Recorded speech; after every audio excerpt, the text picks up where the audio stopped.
যাদের নামাজ পড়ার সময় দুনিয়াবি চিন্তা মনে আসে বা নামাজে অমনোযোগী তৈরি হয়, তারা ভিডিওটি শেষ পর্যন্ত দেখার অনুরোধ রইল। হযরত আলী রাদিয়াল্লাহু তাআলা আনহুর কাছে একজন ব্যক্তি এসেছে। তখন লোকটা বলল, হুজুর, আমার নামাজে মন বসে না। নামাজে দাঁড়ালে আমার দুনিয়াবি নানা চিন্তা আসে। হুজুর, আমার এই নামাজ কি আল্লাহ তাআলা কবুল করবেন? তখন হযরত আলী রাদিয়াল্লাহু তাআলা আনহা বলেছেন, না, তোমার নামাজ কবুল হবে না। তখন লোকটা মনে অনেক কষ্ট নিয়ে চলে যাচ্ছেন। এমন সময় রাসূল সাল্লাল্লাহু আলাইহি ওয়াসাল্লাম এসে হযরত আলী রাদিয়াল্লাহু তাআলা আনহুকে জিজ্ঞাসা করলেন, ইয়া আলী, আপনার কাছে লোকটা কেন এসেছিল?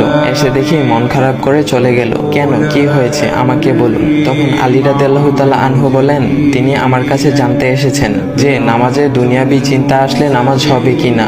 আমি বলেছি, না, তোমার নামাজ কবুল হবে না। রাসূল সাল্লাল্লাহু আলাইহি ওয়াসাল্লাম তখন বলেন, ইয়া আলী, আপনাকে আমি একটা চাদর উপহার দিতে চাই, তবে একটা শর্ত আছে। আলী রাদিয়াল্লাহু তাআলা আনহু খুশি হয়ে বলেন, ইয়া রাসূলুল্লাহ, কি শর্ত তা বলুন, আমি আপনার সকল শর্ত মেনে নিব। বুঝতেই তো পারছেন রাসূল সাল্লাল্লাহু আলাইহি ওয়াসাল্লামের চাদর বলে কথা। তখন রাসূল সাল্লাল্লাহু আলাইহি ওয়াসাল্লাম বললেন, ইয়া আলী, আপনি যদি এই মুহূর্তে 2 রাকাত নামাজ একনিষ্ঠভাবে পড়তে পারেন দুনিয়াবি সকল চিন্তা দূর করে, তাহলে আমি আপনাকে সেই চাদরটি উপহার দেব। আলী রাদিয়াল্লাহু তাআলা আনহু বলেন, এটা তো সাধারণ ব্যাপার। আলী রাদিয়াল্লাহু তাআলা আনহু তখন নামাজে দাঁড়িয়ে গেলেন আর তিনি নামাজ পড়তে শুরু করলেন। এমন সময় তার মনের মধ্যে শুধু ভাবনা চিন্তা আসতে শুরু করলো, আচ্ছা, আমাকে যে রাসূল সাল্লাল্লাহু আলাইহি ওয়াসাল্লাম যে চাদরটা দিবেন সেটা কি ফাতিমার চাদর নাকি রাসূল সাল্লাল্লাহু আলাইহি ওয়াসাল্লামের? আচ্ছা, চাদরখানা দেখতে কেমন হবে? এই বিভিন্ন বিষয় নিয়ে ভাবতে লাগলেন। তিনি ভুলেই গেছেন যে দুনিয়াবি চিন্তা নামাজে আনতে রাসূল সাল্লাল্লাহু আলাইহি ওয়াসাল্লাম নিষেধ করেছেন। এর মধ্যে আলী রাদিয়াল্লাহু তাআলা আনহুর নামাজ পড়া শেষ। আলী রাদিয়াল্লাহু তাআলা নামাজ শেষ করে রাসূল সাল্লাল্লাহু আলাইহি ওয়াসাল্লামকে বলতেছেন, ইয়া রাসূলুল্লাহ, আমি আপনার শর্ত মেনেছি, এখন আমাকে চাদরখানা উপহার দেন। রাসূল সাল্লাল্লাহু আলাইহি ওয়াসাল্লাম বলেন, ইয়া আলী, আপনি কি একনিষ্ঠভাবে দুনিয়াবি চিন্তামুক্ত ছাড়া 2 রাকাত নামাজ পড়েছেন? তখন আলী রাদিয়াল্লাহু তাআলা আনহা মুচকি হেসে বললেন, না ইয়া রাসূলুল্লাহ, আমি আপনার চাদর নিয়ে অনেক কিছুই ভেবেছি।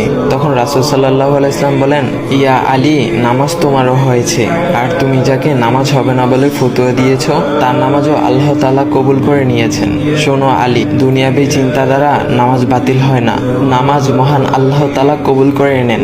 সকল ফরজ নিয়ম কানুন মেনে নামাজ পড়লে নামাজ হবে ইনশাল্লাহ। তবে আমাদের সকলের উচিত নামাজ আদায় করার সময় একমাত্র আল্লাহকে স্মরণ করে নামাজ আদায় করা। নামাজে দাঁড়ালে দুনিয়াবি চিন্তা মাথায় আসে, এটা শয়তানের একটা ফাঁদ। আল্লাহ তাআলা আমাদের সকলকে শয়তানের কুমন্ত্রণা থেকে হেফাজত রাখুক এবং সঠিকভাবে মনোযোগের সাথে নামাজ আদায় করার মতো তৌফিক দান করুক। সবাই বলি আমিন। চাইলে ভিডিওটা আপনি অন্যদের কাছে শেয়ার করতে পারেন, এতে অন্যদের ভুল ভ্রান্তিগুলো দূর হবে।